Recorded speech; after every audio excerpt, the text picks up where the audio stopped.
One. It is April 25th, 2023, and this is my latest news update for Medellin, Colombia, and Colombia as a whole. Follow along. You're watching dcbornrob, Racing Borders. And now, news. Okay, good morning, good evening, good afternoon, wherever it is you're located. Thanks for watching. My name is Rob Christian, also known as dcbornrob or dcrob. This is a good news video, especially one story in particular. It has to do with being robbed and what I told you last week about being prepared to get robbed. Now, this whole video is not about getting robbed or anything, but this one video, somebody rolls up and this young lady must have heard what I told her last week, what I told you guys last week. So we'll jump into that story in a second. So stick around for a little bit. First story up is from El Colombiano. It's entitled Opposition to Petro Government Grows. There were marches in 14 cities against its reforms. Okay, in Medellin alone, according to the ombudsman, at least 10,000 people took to the streets. In Bogota, Cali, Bucaramanga, Barranquilla, there were also protests. 8 months into his government, in the midst of the controversies that continue to bog down his reforms and take his majorities in Congress, President Gustavo Petro suffered massive mobilizations this Saturday in 10 cities of the country by citizens who oppose his government and demand solutions on economic and social fronts. The marches, which started around 10 a.m. in the morning, took place in various regions of Colombia, but were focused in Medellin and Bogota. Even as a sign of the discontent that seems to be entrenched in the country, protests were registered in territories such as the island of San Andreas, where businessmen, merchants, and ordinary people demand measures to give tourism a new lease of life after the frustration operations of the airlines. In the case of Medellin, there were 10,000 people, according to the ombudsman, mobilized between Avenida Oriental and La Apura. There were slogans such as Petro rewards crime and insecurity. That's my interpretation of chants. Okay, for this story, it is literally midnight, and I had to put this shirt back on. Thanks to Hilroy for one of these stories, and then the other story that I just broke about the president canceling his ministers for his cabinet. Anyway, let's jump into these two stories. This one is Colombian President Gustavo Petro has requested the resignation of all of his ministers. He has canceled his cabinet. The move is seen as a drastic surgery on the cabinet aimed at giving the government a new lease of life. There are no clear reasons given for the move, but it is speculated that Petro may want to change his team and relocate some ministers. The request for resignations come just as the government is trying to push through its healthcare reform, which has been controversial. Petro has called for the government to declare an emergency, saying that it needs to work day and night to address the enormous challenges that face the country's rural areas. Okay, this next story is from Alerta Paisa, and again, thanks to Hilroy for sending me the link for this one. This one is about a Swedish-Iranian tourist that's missing in Colombia. It says they denounced the strange disappearance of a Swedish-Iranian tourist in Medellin. The man left Gothenburg, Sweden on April 4th to start a journey through South America.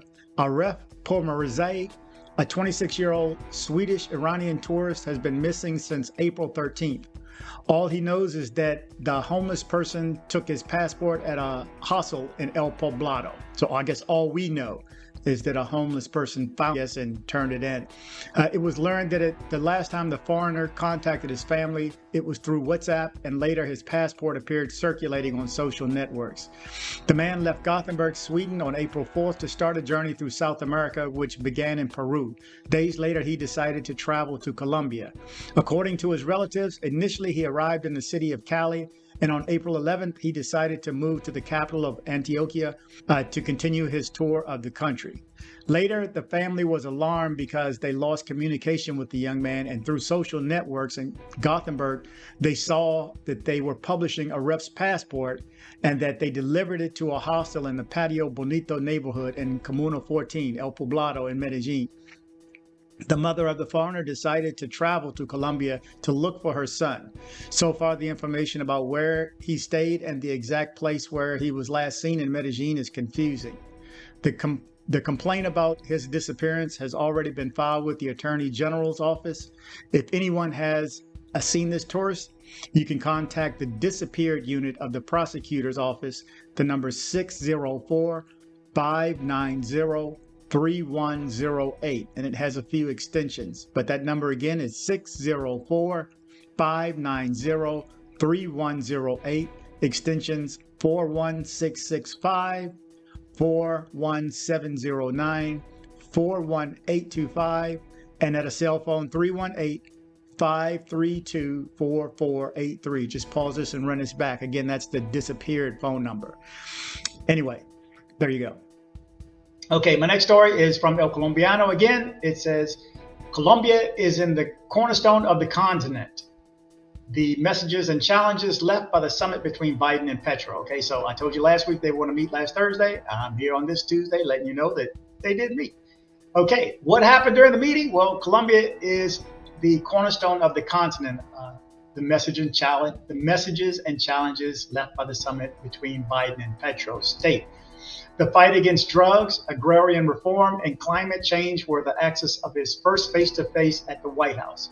Less than a year after he took office, in the midst of the weaknesses of his total peace and the turnaround he proposes in the fight against drugs, President Gustavo Petro took a transcendental leap in foreign policy matters. In the Oval Office of the White House in Washington, the first left-wing head of state in Colombia had a friendly and fraternal face-to-face last Thursday with the President of the United States, Joe Biden. The meeting, preceded by an intense agenda and unusual lobby in the corridors of the U.S. Congress, lasted for about an hour and was attended by around 200 undocumented Colombians who, outside of the White House, asked among cheers that they be granted protected status. And it is that although migration was one of the issues that both presidents managed to discuss, the focus was centered on three cross-cutting issues that, although they have marked relations in recent years between the two countries, would now be subject to the separation charges: fight against drugs, agrarian reform, and climate change. That's what the meeting was all about. But of course, Colombia is asking for other things, and we're asking for stuff too. We're meeting with, I don't know if you noticed, but our heads of state are all around the world. I was trying to divide the world into two. We know what's on the other side, Russia, China, and all that with BRICS. You know, it's going to be some challenges towards the end of the year. I won't continue on with the financial part. I want to do a video just on that, but I just want to say one thing: buy silver, buy gold. Okay. Next one, El Colombiano. Looks like there was another meeting, a meeting planned, and it's going to be planned for today, which is Tuesday. It is Tuesday. El Colombiano.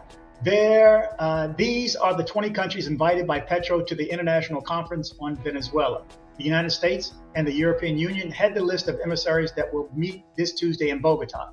The International Conference on the Political Process in Venezuela that will take place in Bogota will have a participation of the diplomatic delegates from 19 countries, as well as 2 senior representatives from the European Union. The guest list of the government of Gustavo Petro is made up of Germany, Argentina, Barbados, Bolivia, Brazil, Canada, Chile, Spain, and the United States, France, Honduras, Italy, Mexico, Norway, Portugal, the United Kingdom, St. Vincent and the Grenadines, South Africa, and Turkey, and the High Representative for Foreign Affairs and Security Policy of the European Union. The emissaries of these countries will meet this Tuesday, April 25th, at the headquarters of the Foreign Ministry from 1 a.m. in the morning. At the beginning of the event, the president will give an inaugural speech that will be public. Then the meeting will take place behind closed doors. And at the end of the day, there will be a statement by Foreign Minister Álvaro Leiva, who is the architect of the meeting. The conference aims to find a way out of the political crisis in Venezuela. The opposition has been calling for free and transparent elections to be held in 2024, while Nicolas Maduro regime is appealing for the lifting of the international sanctions. And we know what that's all about too. My next one is from A View from the Wing. Now, this one doesn't have directly to do with Colombia or travel to Colombia. Well, it's going to have international travel is what it's about. So I wanted to throw this story in. Again, it's from View from the Wing. U.S. government proposes new rules for passengers flying in and out of the country. That's right. More stipulations. At least they're trying. The United States Customs and Border Protection Agency is proposing to require that all passengers on flights in and out of the United States provide 3 things: a U.S. address, 2 phone numbers, and an email address. First of all, I don't have 2 phone numbers. I'm not giving up my work number. Anyone who does not or cannot comply with this rule will be denied boarding. This cannot pass. Airlines would be, and I said that, that's me outside of this story. There's no way this passes.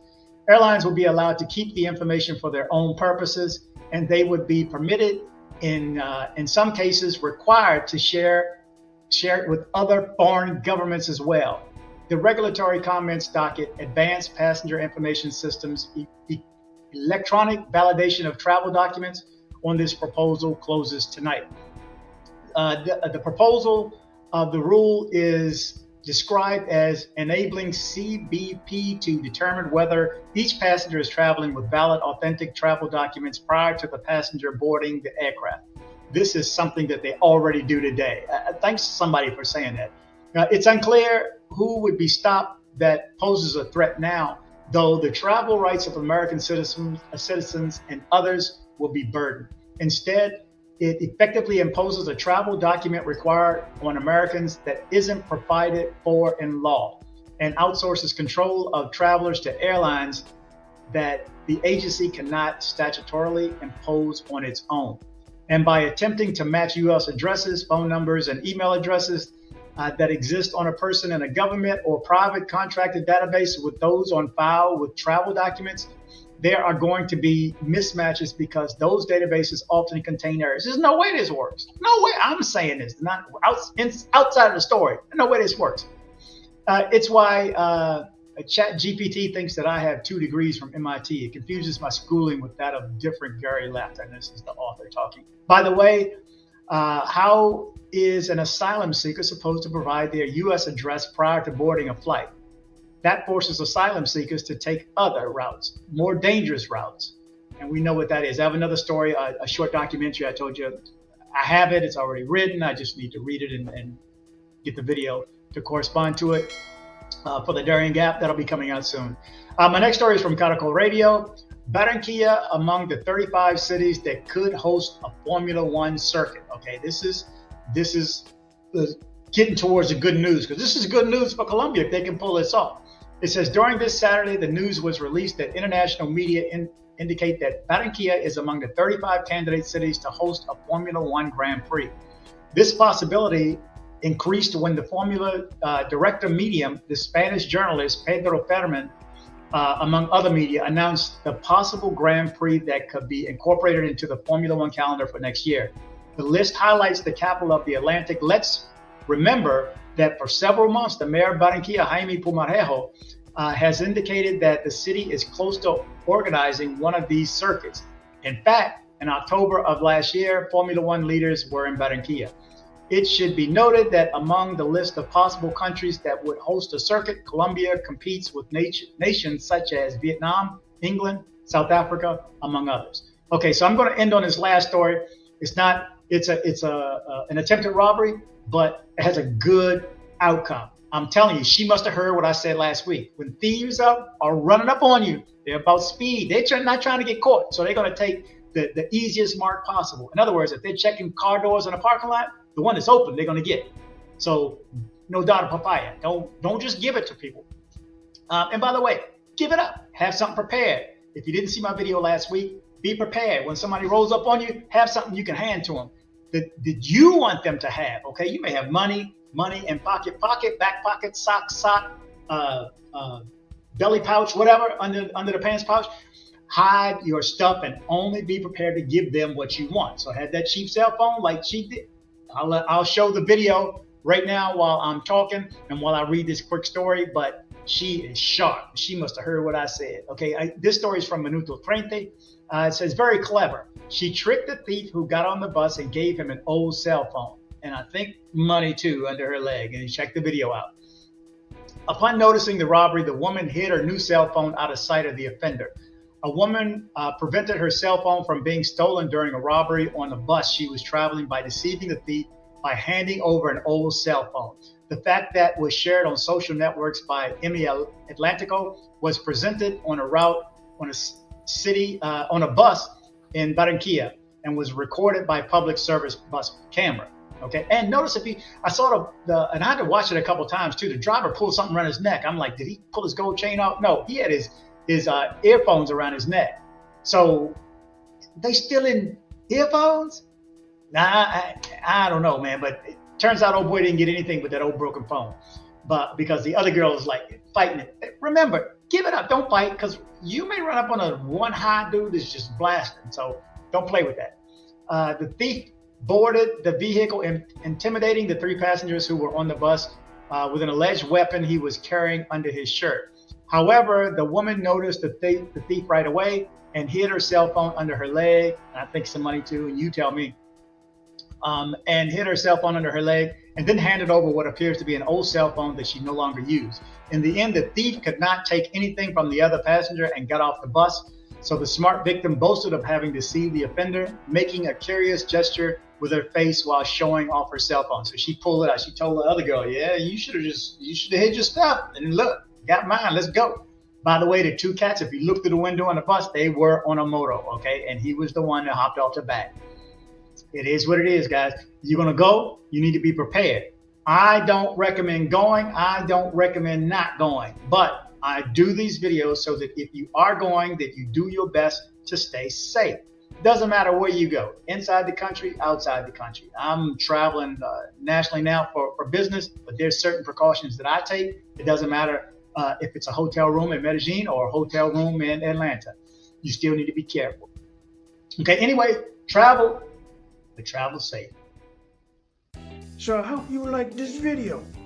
If you did, make sure you go down and hit subscribe. And definitely like. It helps that YouTube algorithm. You know what I'm talking about? See what I'm saying? Join me on social media. I am dcbornrob official on Instagram. I am dcbornrob official 1 on TikTok. I am dcbornrob O on Twitter. Don't be like this guy right here.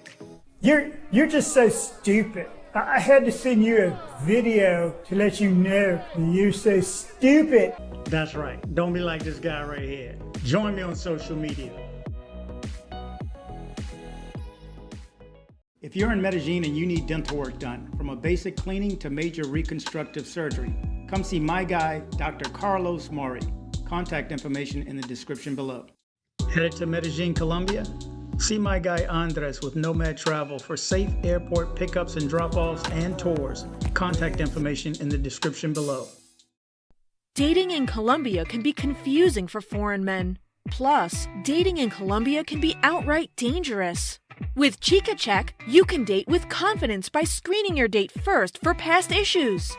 Visit chicacheck.co and create your free account today.